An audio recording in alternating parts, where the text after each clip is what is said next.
Kita melanjutkan kajian tafsir Juz Amma sampai di surat Al-Fajr yang berisi 30 ayat. Al-Fajr diturunkan di kota Mekah sehingga disebut surat Makkiyah. Dan begitulah Allah Subhanahu wa Ta'ala yang mencintai kita hambanya, umatnya Nabi Muhammad. Allah tahu kita manusia itu gampang lupa, gampang lalai. Maka Allah berfirman, "Fadzakir fa inna dzikra tanfa'ul mu'minin." Maka ingatkanlah mereka manusia itu, hambaku itu, karena sesungguhnya pengingat, nasihat, teguran itu sangat bermanfaat bagi orang yang di dalam hatinya ada keimanan, ada keyakinan. Maka teguran-teguran yang dilontarkan oleh para nabi dan rasul dan oleh para ulama di majelis taklimnya itu sangat bermanfaat bagi orang yang di dalam hatinya ada keimanan. Karena kita manusia gampang lupa, gampang lalai, ya. Termasuk Allah Subhanahu wa Ta'ala menyediakan kepada kita sebanyak 30 juz, 114 surat, 6.236 ayat yang semuanya untuk menegur kita semua. Nah, di antara yang menjadi nasihat bagi kita adalah surat Al-Fajr. Di dalam surat Al-Fajr ada beberapa pesan daripada Allah Subhanahu wa Ta'ala. Dan begitulah Allah ketika ingin memberikan nasihat, pesan, wasiat di dalam sebuah surat, jika dirasa oleh Allah itu isi pesannya sangat penting, maka biasanya Allah kuatkan di awal surat tersebut dengan sumpah-sumpah.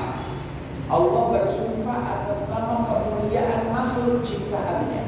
Banyak makhluk ciptaan Allah yang dianggap mulia dan memiliki kemuliaan menurut Allah Subhanahu wa Ta'ala. Allah memberikan mereka makhluk ciptaannya kemuliaan, termasuk yang dianggap mulia dan luar biasa tinggi martabatnya adalah waktu. Oleh karena itu di awal surat Al-Fajr ayat 1-5 Allah bersumpah atas nama kemuliaan waktu. Allah Subhanahu wa Ta'ala berfirman, "A'udzu billahi minasyaitonir rajim. Bismillahirrahmanirrahim. Wal fajri wa layalin 'ashr wasyaf'i wal watr wal layli idza yasr hal fi dzalika qasamun lidzi hijr." Wal fajri, dan demi kemuliaan waktu fajar sholatin subuh aku bersumpah. Allah bersumpah atas nama kemuliaan waktu subuh. Walayalin ashri, dan aku bersumpah atas nama kemuliaan 10 malam pertama di bulan Dzulhijjah. Ini kita sekarang di bulan Dzulqa'dah, Bapak Ibu. Bentar lagi bulan haji, Dzulhijjah. Nah, di awal tanggal 1 sampai tanggal 10, setiap malamnya ini adalah malam-malam yang sangat mulia. Ada yang mengatakan di tafsir lainnya, yang dimaksud adalah 10 malam pertama bulan Muharram. Itu tafsiran kedua. Pilihan pertama 10 malam pertama di bulan Dzulhijjah. Allah bersumpah atas nama kemuliaan 10 malam tersebut. Wasyaf'i wal watr, dan aku juga bersumpah atas nama kemuliaan asy-syaf'i. Apa asy-syaf'i? Ai az-zawj. Allah Subhanahu wa Ta'ala berfirman, "Wa min kulli syai'in khalaqna zawjayn." Dan dari setiap segala sesuatu khalaqna zawjayn, kami ciptakan berpasangan. Ada siang, ada malam. Ya. Ada di sini dicontohkan ada bahagia, ada celaka, ada pengetahuan, ada kebodohan, ada kekuatan, ada kelemahan. Allah ciptakan segala sesuatu itu pasti punya pasangannya. Maka wasyaf'i, dan demi segala sesuatu yang genap dan berpasangan. Wal watri, dan demi kemuliaan al-watri, yaitu yang tunggal, yang single, yang ganjil. Allah berfirman, "Kul Qul huwallahu ahad. Katakanlah Muhammad kepada mereka bahwasanya Allah adalah Tuhan yang ganjil, yang esa, yang tunggal. Maka Allah di ayat ketiga surat Al-Fajr bersumpah atas nama kemuliaan makhluknya yang sepasang-sepasang dan kemuliaan dirinya yang maha ganjil dan tunggal. Wasyaf'i wal watr wal laili idza yasr. Dan demi kemuliaan malam apabila telah berlalu. Hal fi dzalika qasamul lidhi hijr. Apakah kata Allah di dalam contoh-contoh hal tadi yang disebutkan waktu-waktu yang mulia, qasamun terdapat sumpah yang dapat diterima lidhi hijr bagi mereka orang-orang yang berfikir. Maka Allah ingin mengatakan kepada kita, ayo, ini bentar lagi akan ada pesan Allah yang Allah wasiatkan, pesankan kepada kita. Dan Allah bersumpah atas nama kemuliaan waktu. Menurut Allah di ayat kelima ini Allah mengatakan, apakah di ayat pertama sampai ayat keempat itu aku bersumpah atas nama kemuliaan waktu itu tidak menjadikan dirimu itu dapat menerima apa yang akan aku katakan di dalam firman-Ku? Harusnya kita yakin, oh Allah mau berfirman, mau berkata kepada kita sampai bersumpah atas nama kemuliaan waktu. Berarti yang akan Allah sebutkan setelahnya adalah sesuatu yang sangat penting. Nah, lagi-lagi sebelum Allah memberikan nasihat dan wasiat tersebut, Allah mengambil contoh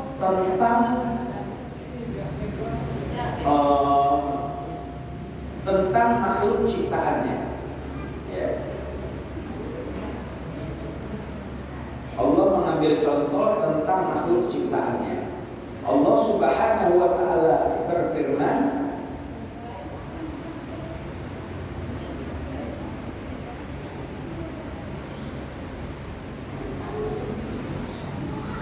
kadzabat qablahum qaum Nuh wa ashabur Rass wa Thamud wa 'ad wa Fir'aun wa ikhwan Lut wa ashabul aikati wa qaum Tubba kullun kadzdzaba rusula fahaqqa wa'id. Allah memberitahukan kepada kita bahwasanya zaman dulu itu ada manusia-manusia yang Allah kirim kepada mereka utusan-utusan para nabi dan rasul sebelum zaman Nabi Muhammad. Tapi sayangnya para umat nabi ini mendustakan nabinya, tidak percaya dengan rasulnya. Mereka merendahkan derajat para pembawa pesan daripada Allah. Di antaranya siapa? Sungguh telah mendustakan nabinya kaumnya Nabi Nuh terhadap Nabi Nuh, wa ashabur Rassi dan ashabur Rass, wa Thamud dan kaum Thamud terhadap nabinya Nabi Saleh, wa 'ad dan juga kaum Nabi Hud, kaum 'ad, wa Fir'aun dan Fir'aun bersama tentaranya mendustakan Nabi Musa dan Nabi Harun, wa ikhwan Lut dan kaum Sadum yang mendustakan Nabi Lut. Dan juga ashabul aikah dan kaum Tubba, semua mereka mendustakan nabinya, maka layak bagi mereka siksaan daripada Allah Subhanahu wa ta'ala. Artinya Allah memberikan contoh nih dari ayat ke-6 sampai ayat ke-15, 9 ayat. Isinya apa? Isinya adalah tentang contoh kaum terdahulu. Mereka dapat teguran dari Nabi dan Rasul, tapi mereka tidak menghiraukan. Mereka menganggap enteng perkara tersebut, sehingga mereka layak disiksa oleh Allah Subhanahu wa ta'ala. Dalam surat Al-Fajr Allah Subhanahu wa ta'ala berfirman, alam tara kaifa fa'ala rabbuka bi'ad irama dhatil iman allati lam yukhlaq mithluha fil bilad wa thamud alladhina jabu as-sakhra bil wad wa fir'auna bil awtad alladhina taghaw fil bilad fa'aktharu fiha al-fasad fasabba 'alaihim rabbuka sawta 'adab inna rabbaka labil mirsad. Di situ Allah menjelaskan, apakah engkau wahai Nabi Muhammad tidak memperhatikan, apakah engkau tidak tahu bagaimana Tuhanmu Allah berbuat terhadap mereka kaum 'ad, kaumnya Nabi Hud, Iram Dzatil Imad yang berasal dari sebuah negeri bernama desa Iram. Desa Iram Dzatil Imad yang mempunyai tiang-tiang bangunan yang tinggi-tinggi. Allati lam yukhlaq mithluha fil bilad, yang tidak pernah Allah ciptakan. Negeri seperti Mekkahnya negeri kaum Ad, kaum Nabi Saleh. Bukan hanya kaum Ad yang membanggakan Allah. Wa Thamud alladziina jabu as-sakhra bil wad, dan mereka kaum Thamud, kaumnya Nabi Saleh, yang mereka itu memotong batu-batu yang besar di sebuah lembah. Jadi lembah Arab itu Pak, bukan hanya gurun pasir, tapi juga gurun batu. Di mana di lembah-lembah itu banyak batu-batu yang besar, mereka potong-potong untuk mereka jadikan bangunan tempat tinggal mereka. Maka kaum Thamud yang terbiasa memotong batu-batu besar,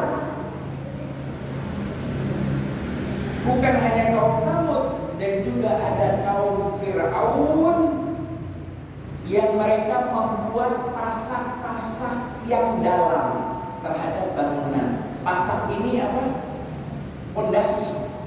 Pondasinya dalam-dalam, nggak heran bangunannya piramid tinggi setinggi apa. Kenapa? Pondasinya, pasaknya masuk ke dalam, sangat dalam. Apa? Mesir, Fir'aun dan tentaranya, kaumnya Nabi Musa.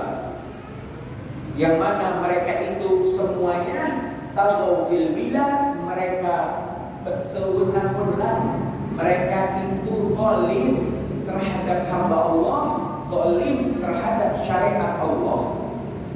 Fa'aktsaru fiha al-fasad, sehingga tidaklah kaum Thamud, kaum Ad, kaum Fir'aun bersama tentaranya, tidaklah mereka itu menambah kecuali menambah terhadap negerinya daripada kerusakan. Jadi apa yang mereka putuskan, mereka berbuat tidak lain hanya menambah kerusakan.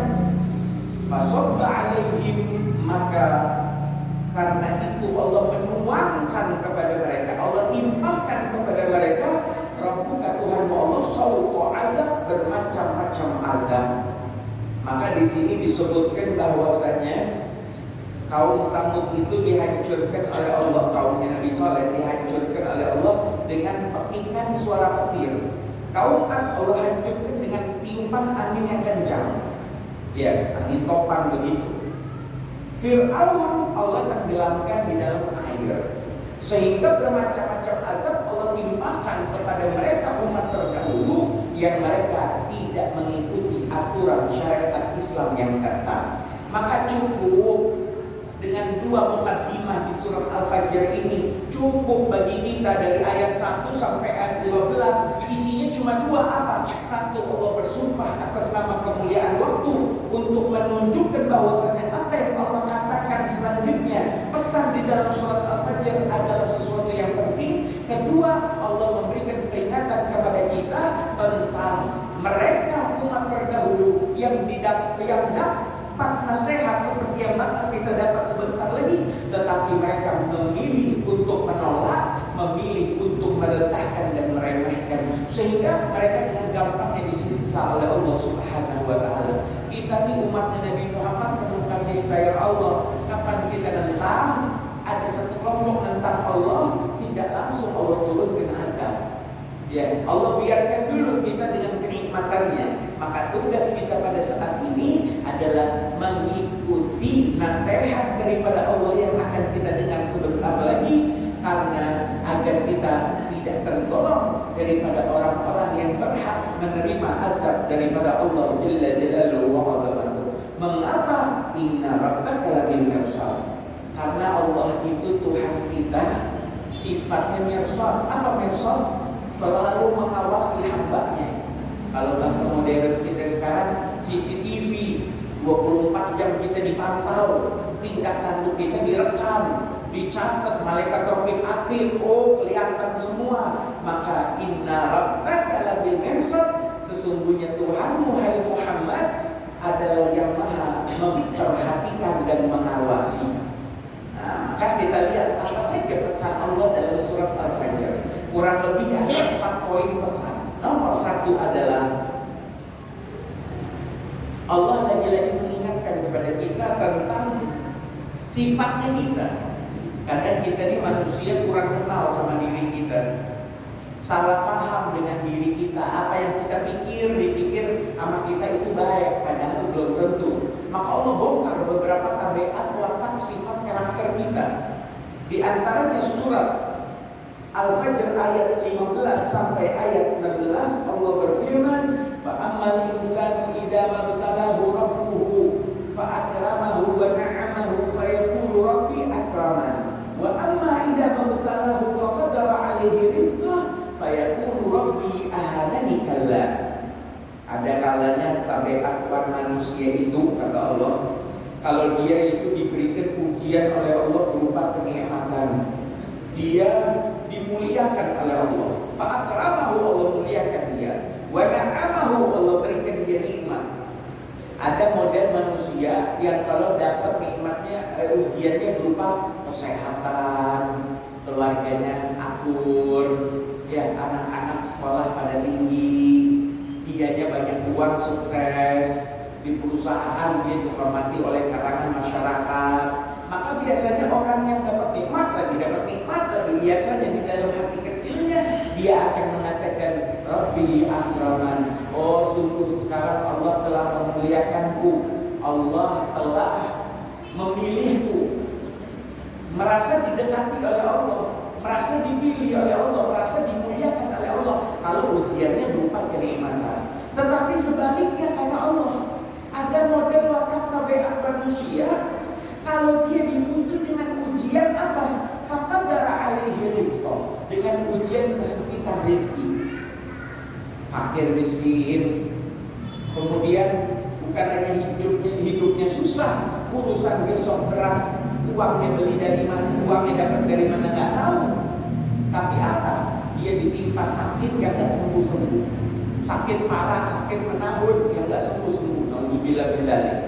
Kemudian keluarganya ribut terus, broken home, nggak akur. Anak-anak pendidikan nggak jelas.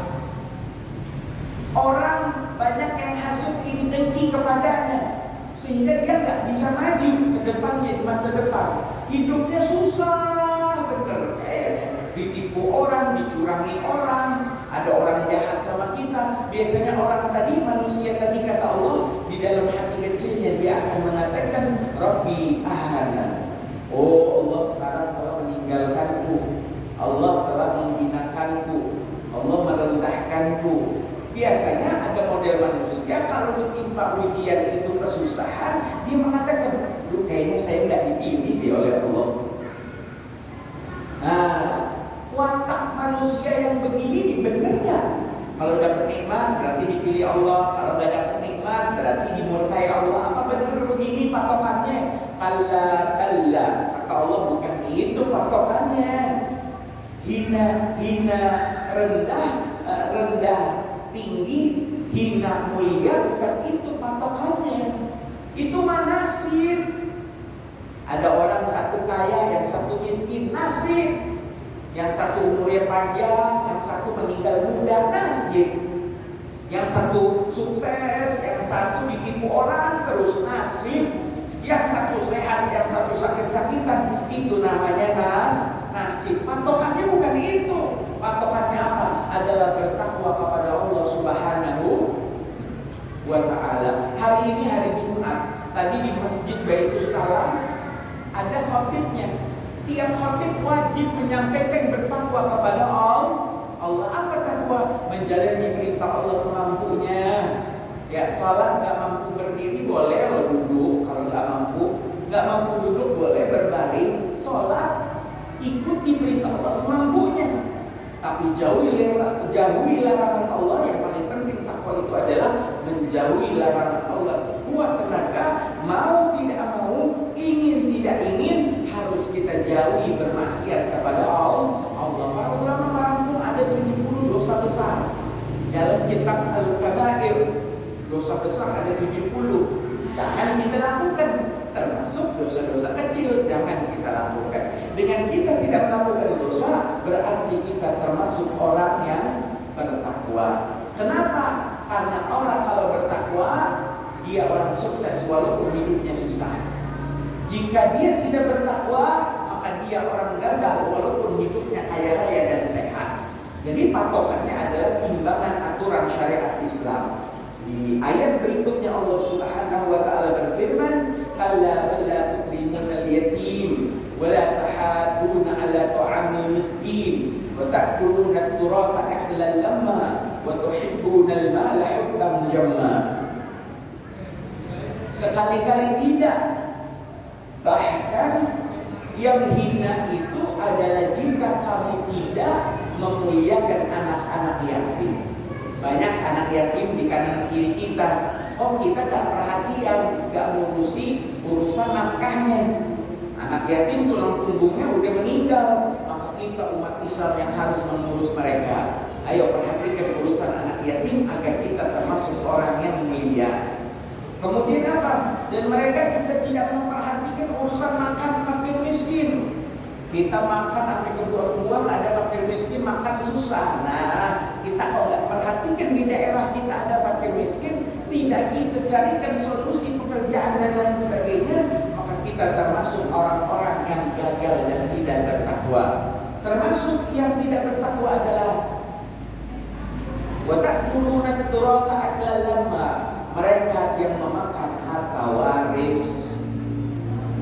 Ada yang meninggal di keluarga, setelah pengukuran ribut rebut harta waris. Padahal waris yang membagi bukan ustaz, yang membagi bukan Nabi Muhammad, yang membagi langsung Allah. Sudah ikuti apa kata Allah, insya Allah selamat. Karena dikatakan syarat sah pembagian waris itu harus dibagi sesuai teori waris. Gak bisa kakak sulung ngomong, udah deh bagi rata aja. Gak bisa. Harus ada bagian-bagiannya. An-nisfu wa nisfu wa nisfu nisfi. Ya. Wa thuluthan wa nisfuhuma wa nisfu nisfihima. Ada bagiannya. Maka tugas kita adalah mengikuti apa maunya Allah. Nah, orang yang gagal, yang hina, yang ditinggalkan oleh Allah adalah mereka yang terbiasa memakan harta waris dan mencampur baurkan antara yang halal dan yang haram. Wa tuhibbuna al-mala hubban jamma. Dan mereka cirinya orang yang hina adalah senang mengumpulkan harta. Oh iya, kita boleh kerja 24 jam. Kita boleh sama Allah kerja. Kalau niatnya apa? Untuk menjaga kehormatan keluarga. Beb, saya kerja biar anak istri saya nggak minta-minta di luar. Saya kerja, maka kerjanya saya mencari dunia adalah dianggap orang yang berhasil dan bertakwa karena niatnya baik. Apa? Menjaga kehormatan keluarga. Niatnya baik. Apa? Mencari yang halal daripada yang haram. Niatnya baik. Apa? Yaitu untuk memberikan nafkah yang wajib, ya, harus dia laksanakan. Jadi orang kerja gambarannya dunia, tapi kok niatnya itu adalah niat akhirat, maka dia orang bertakwa. Asalkan apa? Allah berfirman apa? Fa idza faragta fansab. Kalau engkau selesai dari satu pekerjaan, maka mulai lagi pekerjaan yang lain. Allah nyuruh kita kerja terus, kerja, gak boleh nganggur dosa. Apalagi seorang suami yang punya tanggung jawab terhadap istrinya harus bekerja. Tapi apa kata Allah? Wa ila rabbika farghab. Kepada Tuhanmu Allah jangan tetaplah engkau patuh. Artinya bersamaan dengan engkau bekerja harus ada waktu untuk engkau melakukan kewajibanmu terhadap Allah. Kerja, puasa Ramadannya tetap dilakukan. Kerja, sholat duhur, asar, maghribnya tetap dilakukan. Itu namanya orang yang bertakwa. Walaupun gambarannya jarang ke masjid, ya gambarannya kok jarang kumpul sama masyarakat, tapi ternyata dia sibuk siang malam dengan pekerjaannya. Dia fokus dengan pekerjaannya, niatnya memberikan nafkah, menjaga martabat keluarga, ya, bersamaan dia tetap bertakwa melaksanakan perintah Allah seperti sholat dan puasa Ramadan. Maka orang ini adalah orang yang dipilih oleh Allah Subhanahu wa ta'ala. Hadirin hadirat rahimakumullah. Jadi sekali lagi kita dapat pesan apa nih? Udah 20 ayat. Pahami tabiat manusia yang salah paham. Manusia nyangkanya kalau kaya sukses dipilih Allah, kalau nggak punya miskin nggak dipilih Allah. Oh, bukan itu, patokannya adalah bertakwa. Dengan kita bertakwa, itulah patokan timbangan syariat Islam yang menjadikan kita itu tahu diri kita ini sekarang gagal atau berhasil. Selanjutnya Allah mengingatkan kepada kita, kalla idza dukkatil ardu dakkan dakka wa jaa'a rabbuka wal malaku saffan saffa wa ji'a yawma idzin bi jahannam yawma idzi yatadhakkaru al-insanu wa anna lahu dzikra yaqulu ya laitani qaddamtu li hayati fa yawma idzin la yu'adhibu 'adabahu ahad wa la yuthiqu wathaqahu ahad. Nah, di ayat berikutnya, ayat ke-21 dan seterusnya, Allah mengingatkan kepada kita tentang apa sih motivasinya orang itu bertakwa. Kok bisa ada orang sedekah, ada orang rajin ke masjid, ada orang itu dia menolong orang dengan ikhlas. Kok bisa ada orang begitu zaman sekarang? Oh iya, ini motivasinya. Firman Allah Subhanahu wa ta'ala tentang kehidupan setelah kematian. Kita ini beda dengan orang-orang ateis. Orang ateis gak percaya ada kehidupan setelah kematian, sehingga menurut orang ateis, mumpung hidup di dunia, nikmatilah dunia sebanyak-banyaknya. Mumpung hidup, kata orang ateis. Orang Hindu Buddha ada sistem reinkarnasi. Ya, berbuat baiklah, bajiklah, maka di kehidupan berikutnya yang kau akan jalani, engkau akan mendapatkan kesuksesan. Terus mati, nanti hidup lagi, mati, dilahirkan lagi. Oh, kita nggak reinkarnasi begitu. Kita adalah umat Islam yang percaya dengan firman Allah Subhanahu wa ta'ala, kaifa takfuruna billah wa kuntum amwatan fa ahyaakum thumma yumitukum thumma yuhyikum thumma ilaihi turja'un. Bagaimana kalian itu bisa kafir kepada Allah? Gimana kalian itu bisa kafir kepada Allah? Padahal dulunya kalian itu tidak ada. Indonesia merdeka tahun berapa, Pak? 1945. Loh, kita waktu Indonesia merdeka 1945 di mana? Ada yang udah lahir, tapi ada yang belum lahir. Lah yang belum lahir ini dulu di mana? Kita dulunya tidak ada. Kita tuh Pak dulu nggak ada. Fa'ahyakum, kemudian Allah hidupkan kalian sekarang. Sekarang nih, Allah hidupkan kita. Tsumma yumitukum, tapi kemudian Allah akan wafatkan kalian. Gak heran di sosmed kita, di grup WhatsApp kita tersebar kalimat terjir, innalillahi wa inna ilaihi raji'un. Itu bukti manusia bakal meninggal, saudara kita yang menyusul kita. Dan kita juga bakal begitu, bakal mati. Tapi apakah setelah itu selesai? Tidak. Kata Allah melanjutkan firman-Nya, tsumma yuhyikum, kemudian Allah hidupkan kalian lagi. Dulu kita nggak ada, mati. Tiba-tiba kita hidup sekarang. Bentar lagi kita mati. Habis kita mati, kita ada hidup lagi. Dan hanya kepada Allah tempat kita kembali. Nah, karena kita percaya ada kehidupan setelah kematian itulah, maka dengan giat kita bersedekah. Karena kita punya mindset apa? Kalau sedekah, yang disedekahi itu yang abadi di akhirat bekal kita. Apa yang kita lakukan daripada bertakwa kepada Allah, sholat tadi maghrib berjamaah, dengar kajian, sholat isya berjamaah, maka yang kita lakukan rentetan tadi, ini semuanya diganjar oleh Allah Subhanahu wa ta'ala. Tidak ada yang sia-sia. Faman ya'mal mithqala dzarratin khairan yarah. Sekecil apapun berbuat baik, maka dia akan melihat balasannya. Nah, motivasi kita kan kehidupan setelah kematian. Apa? Akhirat. Maka gak heran orang-orang yang beriman terus rajin beribadah kepada Allah, tidak mendengarkan daripada motivasi daripada orang-orang yang bodoh. Nah, orang-orang yang bodoh mengatakan apa? Lihat tuh umat Islam sholat fanatik buta, disuruh ruku dia ruku, disuruh sujud dia sujud. Nah, ini kan perkataan orang bodoh, orang nggak punya pemahaman tentang ada kehidupan setelah kematian. Inilah makna iman yang kelima dari 6 rukun iman, iman kepada akhirat. Dengan kita beriman kepada akhirat, kehidupan setelah kematian, dengan gampangnya kita bertakwa kepada Allah. Waktu ada pembagian waris, motivasi kita dibagi sesuai syariat Islam, bukan motivasinya hawa nafsu. Gimana dapat harta paling banyak? Oh, bukan itu. Ketika kita ngurusi fakir miskin, motivasinya kehidupan setelah kematian, pahala, bukan pengen dikenal orang, bukan pengen dipuji orang, bukan itu motivasinya.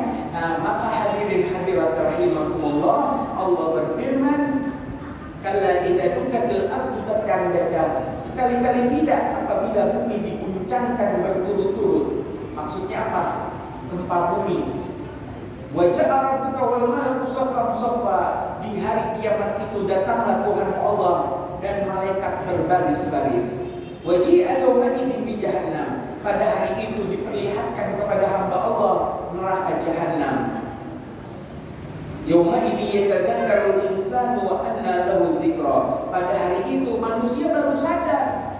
Di hari kiamat itu manusia baru sadar, tetapi tidak berguna lagi bagi kesadarannya tersebut. Udah gak ada efeknya lagi, kesadarannya udah telat. Maka kalau kata Allah, kalau mau sadar sekarang. Ya. Manusia tadi mengatakan, dia berkata, alangkah baiknya sekiranya dahulu aku mengerjakan kebajikan untuk hidupku ini. Ya qulu ya laitani qaddamtu li hayati. Coba dulu waktu hidupku saya itu ibadahnya benar, katanya. Udah telat. Fa yauma idzil la yu'adzibu 'adzabahu ahad. Maka pada hari itu tidak ada seorang pun yang mengazab seperti azabnya Allah, yaitu Allah Maha Adil. Makanya kalau kita melihat ada orang jahat, licik, tukang tipu, gak heran Allah siapkan neraka jahanam bagi mereka. Kenapa? Karena kita gak bisa balas orang yang zalim itu. Orang yang licik itu kita gak bisa balas sebagai orang yang lemah. Tapi Allah di akhirat adalah sebaik-baiknya yang memberikan azab. Artinya Allah adil. Yang jahat Allah kasih siksaan, yang baik Allah kasih kenikmatan. Allah adil di pengadilannya Allah Subhanahu wa ta'ala. Wa la yuthiq wathaqahu ahad. Di hari itu tidak ada seorang pun yang mengikat seperti ikatannya Allah, yang berjanji seperti janjinya Allah. Hadirin hadirat rahimahumullah, maka alhamdulillah ya, Allah yang menginginkan kita paham dengan pesan-pesannya, bersumpah untuk menguatkan pesannya. Allah mengambil contoh orang terdahulu, jangan ikuti orang terdahulu, mereka udah gagal. Nabi Rasul mereka dibantah, maka jangan sampai kita bantah syariat Islam sekarang. Pahami manusia itu salah paham, dipikir dapat uang itu berarti berhasil, gak dapat uang berarti gagal. Oh, bukan itu patokannya bertakwa. Maka mulailah saat ini kita bertakwa, jangan mengambil harta waris, tetap ngurusi fakir miskin dan juga anak yatim, dan juga perbaiki. Walaupun kita kerja, niatnya harus benar.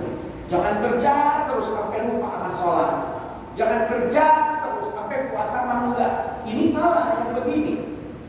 Salah juga ibadah tapi enggak kerja, salah juga.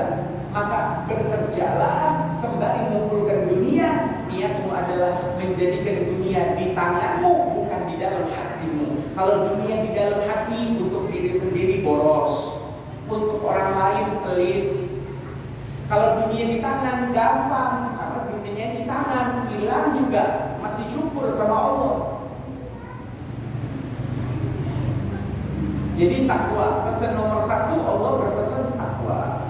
Pesan nomor 2, ingat, ayo imannya ditingkatkan yuk. Ada kehidupan setelah kematian, motivasi ibadahnya ditingkatkan. Ibadah jangan malas-malasan karena dilihat orang. Gak dilihat orang kita gak ibadah, salah. Motivasinya adalah Allah, kehidupan setelah kematian. Masih ada waktunya. Dan apa yang menggagalkan kita?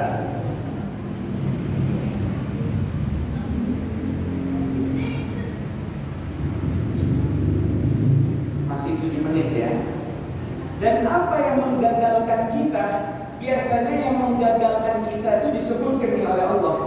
Ya ayyatuhan nafsul mutmainnah. Apa? Nafsu. Udah tahu dengar nasihat tuh benar. Udah tahu takwa tuh begitu caranya. Tapi karena terhalang oleh hawa nafsu, jadi gagal. Yang harusnya kita jadi orang benar beribadah, malah tak ibadah. Kenapa? Nafsu, ngikuti hawa nafsu, males ya, salat maka tidak dilakukan, ngikuti hawa nafsu, maksiat tetap jalan. Itu namanya ngikuti hawa nafsu. Maka nafsu itu al-ammarah bisu, merintah terus dengan keburukan, kejelekan. Nafsu senang sama nikmat sesaat, dia nggak mikirkan daripada efek samping ke depannya. Maka nafsu harus kita latih. Kita nih masing-masing punya nafsu. Kata Nabi Muhammad, kita nih barusan perang heboh besar. Kita baru pulang dari perang kecil. Kita menuju perang besar. Apa? Memerangi hawa nafsu. Nah, hawa nafsu bukan hanya diperangi, kalau bisa dilatih. Ya, diperangi, dilatih, dilawan. Disebutkan oleh Al-Imam Al-Busiri, wa nafsu qatifli in tuhmilhu syabba ala hubbir radha'i wa in taftimhu yanfatini. Dan nafsu itu kayak bayi yang nyusu kepada ibundanya.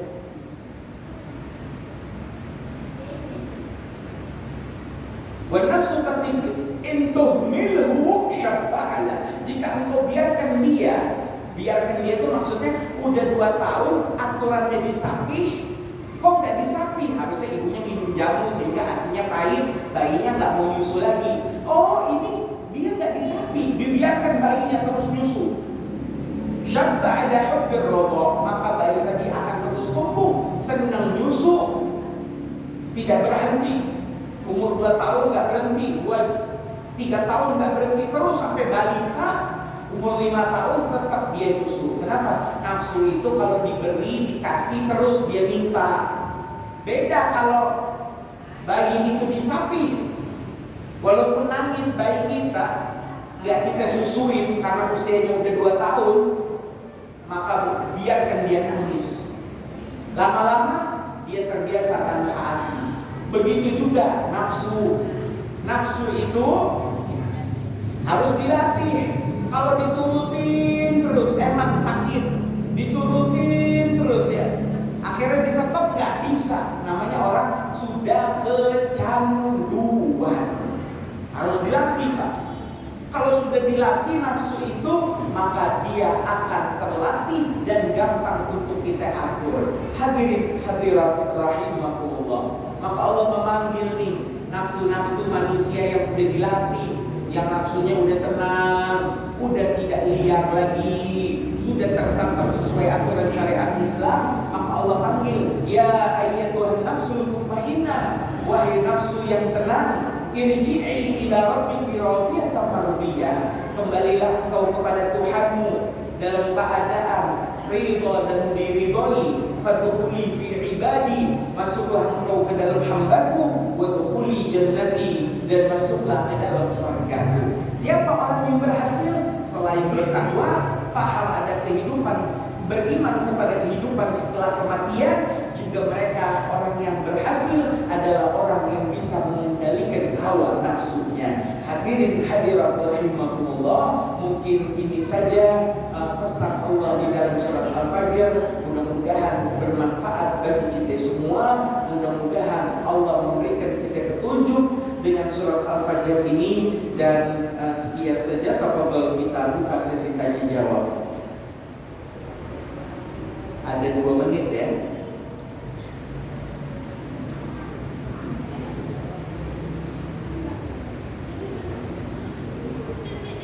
Cukup? Bismillahirrahmanirrahim. Alhamdulillahirabbil alamin. Allahumma shalli ala sayyidina Muhammad wa ala ali sayyidina Muhammad.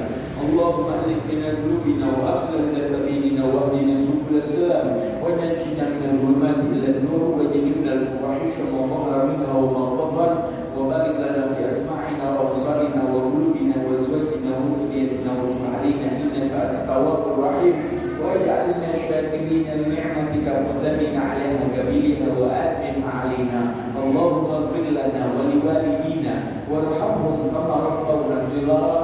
ربنا آتنا في الدنيا حسنة وفي الآخرة حسنة وقنا عذاب النار. وصلى الله على سيدنا محمد النبي الأمي وعلى آله وصحبه وسلم. والحمد لله رب العالمين. بسر الفاتحة خصوصا بشريفة فاطمة بنت محمد الصديق وشريفة نور الجنة بنت محمد الحبشي والشريفة فاطمة بنت محمد الجفري والحبيب محمد بن علي الحبشي والحبيب محمد بن أحمد الصديق والحبيب محمد بن عبد الله الصديق والحبيب محمد بن محمد الصديق والحبيب محمد الجفري وسلمي بنت جيلاني والسيد الحبيب سالم بن عمر الشاكري والسيد الحبيب حسن بن عمر الشاكري وسيد الحبيب محمد بن علي المالكي الحسني وأمواتنا وأمواتكم وأصولهم وفروعهم أن الله يغفر لهم ويرحمهم ويعلي درجاتهم في الجنة وينفعنا بأسرارهم وأنوارهم وعلومهم في الدين والدنيا والآخرة. وإلى حضرة النبي سيدنا محمد صلى الله عليه وصحبه وسلم بسر الفاتحة. أعوذ بالله من الشيطان الرجيم. بسم الله الرحمن الرحيم. الحمد لله رب العالمين الرحمن الرحيم مالك يوم الدين. إياك نعبد وإياك نستعين. اهدنا الصراط المستقيم صراط الذين أنعمت عليهم غير المغضوب عليهم ولا الضالين. والله الموفق إلى أقوم الطريق. والسلام عليكم ورحمة الله تعالى